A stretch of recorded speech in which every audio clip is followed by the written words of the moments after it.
อนเป็นปีให้สุขขีโชคดีสบายดีน้องพี่ปีใหม่ขอให้มีโชคใส่หลายกว่าทุกปีอันรอคาหรือเจ็บไข้เป็นน้อยเป็นหลายก็ให้หายมีเงินคำที่หาได้แบ่งกินแบ่งใช้แบ่งสำไรตั้งหน้าทำมาหากินตั้งหน้าทำมาหากินอย่าอิจฉาหาหมิ่นซึ่งกันและกันอายุวันนาวัฒนังสุขังพลังทั้งมียืนมันทุกโศกทั้งโรคภัยหนีไปไกลๆห่างไกลตัวทันผิดพังบ่ตั้งใจโปรดจงอภัยให้กันและกันลาภยศสรรเสริญสูงส่งก้าวเดินเจริญตามคันปีใหม่สดใสชื่นบานปีใหม่สดใสชื่นบานขอให้ทุกท่านสุขสันต์ตลอดปี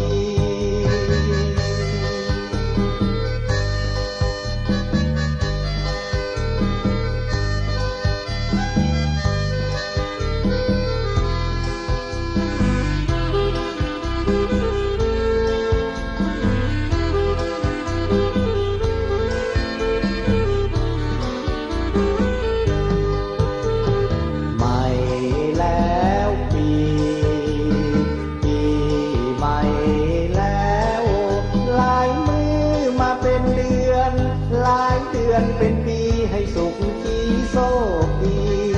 สบายดีน้องพี่ปีใหม่ขอให้มีโชคใส่หลายกว่าทุกปีอันโรคาหรือเจ็บไข้เป็นน้อยเป็นหลายก็ให้หายเงินคำที่หาได้แบ่งกินแบ่งใช้แบ่งสำราญตั้งหน้าทำมาหากินตั้งหน้าทำมาหากินอย่าอิจฉาหาหมิ่นซึ่งกันและกันอายุวันนะวัฒนังสุขังพลังหั่งมียืนมันอันทุกโศกทั้งโรคภัยหนีไปไกลๆและห่างไกลตัวทันผิดพังบ่ตั้งใจโปรดจงอภัยให้กันและกันลาภยศสรรเสริญสูงส่งก้าวเดินเจริญตามคันปีใหม่สดใสชื่นบานปีใหม่สดใสชื่นบานขอให้ทุกท่านสุขสันต์ตลอดปีปีใหม่สดใสชื่นบานปีใหม่สดใสชื่นบานขอให้ทุกท่านสุขสันต์ตลอดปีขอให้ทุก